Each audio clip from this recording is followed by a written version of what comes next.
আজকে সকাল থেকেই আকাশটা কেমন যেন মেঘলা, হালকা হাওয়া, সব মিলিয়ে একদম শান্ত একটা অনুভূতি। মনে হচ্ছে একটু পরেই বৃষ্টি নামবে।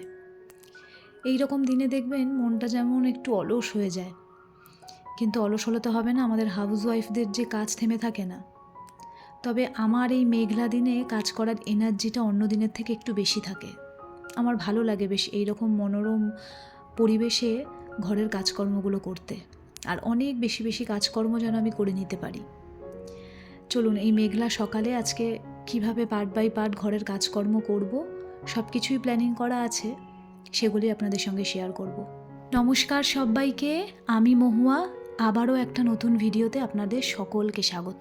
আজ দুদিন ধরেই কিন্তু আমাদের এখানে বিকেল হলেই ঝড় বৃষ্টি হচ্ছে। তেমনি আজকে সকালে ঘুম থেকে উঠে দেখলাম ওয়েদারটা বেশ সুন্দর। ডোডোকে স্কুল বাসে তুলে দিয়ে এসে এখন আমি ঘরের কাজে লেগে পড়েছি। সবার প্রথমে আমি আগে আমার রুমটাকে একদম ক্লিন করে নিলাম, মানে বেডটাকে ক্লিন করে নিলাম। এখন তো ডোডোর স্কুল চালু হয়ে গেছে, তাই আমার বিছানাটা ভীষণ সকাল সকাল পরিষ্কার করা হয়ে যায়। তারপরে শরীর খারাপের পরে একটা দিদিকেও রেখেছি, শুধুমাত্র আমার রুমগুলোকে একটু পরিষ্কার পরিচ্ছন্ন করে মুছে দিয়ে যাওয়ার জন্য। একার পক্ষে পেরে উঠছি না, শরীরটা খুব উইক। তাছাড়া প্রত্যেকে বলছে যে একটা অন্তত হেল্পিং হ্যান্ড রাখার জন্য, তাই শুধুমাত্র একটা দিদিকে রেখেছি। উনি সকালবেলা এসে আমার ঘরটাকে ভালোভাবে পরিষ্কার করে দিয়ে মুছে যায়। তারপর আমি চলে এলাম আমার রান্নাঘরে।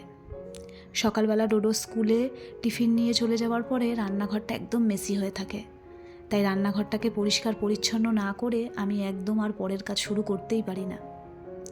সবার প্রথমে আমি চালটাকে ভিজিয়ে দিলাম। আমি প্রত্যেক দিন ডোডো স্কুল চলে যাওয়ার পরে চালটাকে ভিজিয়ে দিই। এটা তো আমরা সকলেই জানি, চালটা একটু আগে ভিজিয়ে রেখে দিলে ভাতটা হতে কিন্তু বেশি সময় লাগে না, আর ভাতটা কিন্তু বেশ ঝরঝরে হয়। তাই চালটাকে ভিজিয়ে রেখে জলটাকে রেখে দিলাম। একটু পরে গিয়ে আমার ব্যালকনি যে সমস্ত গাছ আছে সেগুলোতে দিয়ে দেবো। আমি অনেককে দেখেছি চাল ধোয়া জল গাছে দিতে, বেশ নাকি উপকার, তাই আমিও বেশ কয়েকদিন ধরে দিচ্ছি। আজ সকালে ব্রেকফাস্টে বানিয়েছি রুটি আর পটল আলু দিয়ে একটা সবজি। আমার ছেলের স্কুলের বাসটা সকাল 8টায় আসে, তাই 7:15-র মধ্যে আমার টিফিন রেডি করে একেবারে প্যাক করা হয়ে যায়। কিন্তু অত সকালে শুধুমাত্র ওর জন্যই রুটিটা বানিয়ে দিই, আর পরের রুটিগুলো মানে যখন আমরা ব্রেকফাস্ট করি সেই রুটিটা পরে বানাই। কারণ অত সকালে রুটি বানালে সেই রুটিটা বেলা 10টা-11টার সময় খেতে প্রচণ্ড বাজে লাগে। তবে আমার ডায়েটে এখন রুটিটা নেই, আমি এখন সকালের ব্রেকফাস্টে ভাত খাচ্ছি। যাই হোক, আজকে আমার রান্নাবান্নার চাপটা অনেকটাই কম। সিম্পল একটা রান্না করব, কিন্তু খেতে অসাধারণ। ওই বলতে পারেন আমাদের বাঙালিদের একটা ইমোশন। আজ তো বৃহস্পতিবার, তাই ভেবেছি রান্নাবান্নাটা একদম সিম্পল রেখে কয়েকটা টুকিটাকি কাজকর্ম করব। আজকে বানাবো আমি ভাত, মুসুরির ডাল, আলু ভর্তা আর ডিমের অমলেট। তাই একটু গরম গরমই বানাবো। রান্নাঘরের কর্নারগুলোতে যেসব জিনিসপত্রগুলো রাখি সেগুলো একটু তেল চিটে মতন পড়েছে। আমি রান্নাঘরের একদিন বাদে বাদে সমস্ত কিছু পরিষ্কার করি, তাই আজকে রান্নাবান্নাটা কম আছে বলে আমার রান্নাঘরের শেলফ, আমার সিঙ্কের যে সমস্ত কোনা খামচি সমস্তটাই আজকে পরিষ্কার করলাম। যতই রান্নাঘরে চিমনি থাকুক না কেন, তেলটা এমনই একটা জিনিস, ফাঁক ফোকর থেকে বেরিয়ে রান্নাঘরের সমস্তটাই ভর্তি হয়ে যায়। শুধুমাত্র রান্নাঘর বলবো না, ঘরেও অনেক সময় চলে যায়। তবে চিমনিটা থাকলে সেটা পরিমাণে একটু কম হয়। তাই রান্নাঘরের এই প্রত্যেকটা জিনিস যদি একদিন বাদে বাদে একটু পরিষ্কার করে দেওয়া যায়, তাহলে কিন্তু এই তেল চিটে জিনিসটা খুব কম হয়। আর এখন তো চৈত্র মাস চলছে, আর কদিন পরেই পয়লা বৈশাখ, তাই প্রত্যেকের বাড়িতেই আশা করি ধোয়া মোছা ঘর ঝাড়া এই সমস্ত শুরু হয়ে গেছে। তবে আমি জবের থেকে আলাদা হয়েছি, আমি এই পার্টিকুলার দিনগুলোতেই, পৌষ সংক্রান্তি বলুন বা চৈত্র সংক্রান্তি বলুন, আমি এই পার্টিকুলার দিনগুলোতে আলাদা করে ধোয়া মোছা করি না। আমার মশলাপাতির কৌটো যখন যেটা খালি হয়, যেই সময়ে খালি হয়, আমি তখনই সেটাকে চট করে ধুয়ে দিই। আমি বিয়ের পর আমার শাশুড়ি মাকে দেখেছি, বিয়ের আগে আমার মা ঠাকুমাকেও দেখেছি এই সময়টা একটা গামলা করে সমস্ত ঘরের মশলাপাতির কৌটোকাটি নিয়ে বসতো। ঘর দোয়ার ঝাড়া ঝাড়ি এই সমস্ত কিছুর পালা চলতো এক দুর্গাপুজোর আগে আর পয়লা বৈশাখের আগে। কিন্তু বিশ্বাস করুন, আমি সেই রকমভাবে করি না। আমার ঘর যখন নোংরা হয় আমি পরিষ্কার করে নিই। আমার মশলার কৌটো যখনই নোংরা হয়, যখনই খালি হয়, তখনই আমি সেটাকে পরিষ্কার করে নিই। তাই আমার আলাদা করে আর সেরমভাবে পরিষ্কার করতে লাগে না। এই যেমন ধরুন আজকে টুকিটাকি কয়েকটা কৌটোকাটি খালি হয়েছিল, সেগুলো পরিষ্কার করে আবার তার মধ্যে জিনিস ঢেলে নিলাম। আর চাল ধোয়া জলটা নিয়ে চলে এলাম আমার ব্যালকনিতে, কয়েকটা গাছে দিয়ে দিলাম। শুনেছি বেশ ভালো, তাই আমিও এখন প্রত্যেক দিন দিই। আর এই আর্টিফিশিয়াল যে গোলাপ গাছটা দেখছেন, এটা আমার বেসিনের সাইডে থাকে। এটাও দেখলাম বেশ নোংরা তেল চিটে হয়েছে, তাই এটাকে খানিকক্ষণ সার্ফের জলে ভিজিয়ে রেখে পরিষ্কার করে দিলাম। বিশ্বাস করুন, এত পরিষ্কার হয়েছে দেখে মনে হচ্ছে এক্ষুনি কিনে নিয়ে আসলাম। এইবার আমি আমার রান্নাবান্নার কাজটা সম্পূর্ণ করে ফেলবো। ডাল আর ভাতটা তো আমার হয়েই গেছে। এখন আমি মুসুরির ডালটা রাঁধুনি আর শুকনো লঙ্কা ফোড়ন দিয়ে পেঁয়াজ দিয়ে ডালটাকে সোমবার দেব।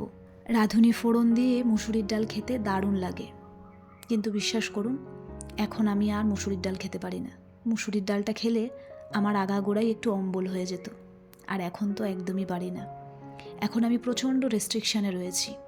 অনেক কিছু আমার খাওয়া বারণ, অনেক কিছু মেনটেন করে আমাকে খেতে হয়। তাই আজকে এইসবের মধ্যে কোনো কিছুই আমি খাবো না। আমার জন্য শুধুমাত্র আলু সেদ্ধ ভাত, আর ঘরে কয়েকটা বিনস ছিল, সেটাকে সেদ্ধ করে একদম অল্প তেলে সর্দে মতন করে নিয়েছি। আর এখানে আমি আলু সেদ্ধটাকে মাখছি কাঁচা পেঁয়াজ কাঁচা লঙ্কা দিয়ে।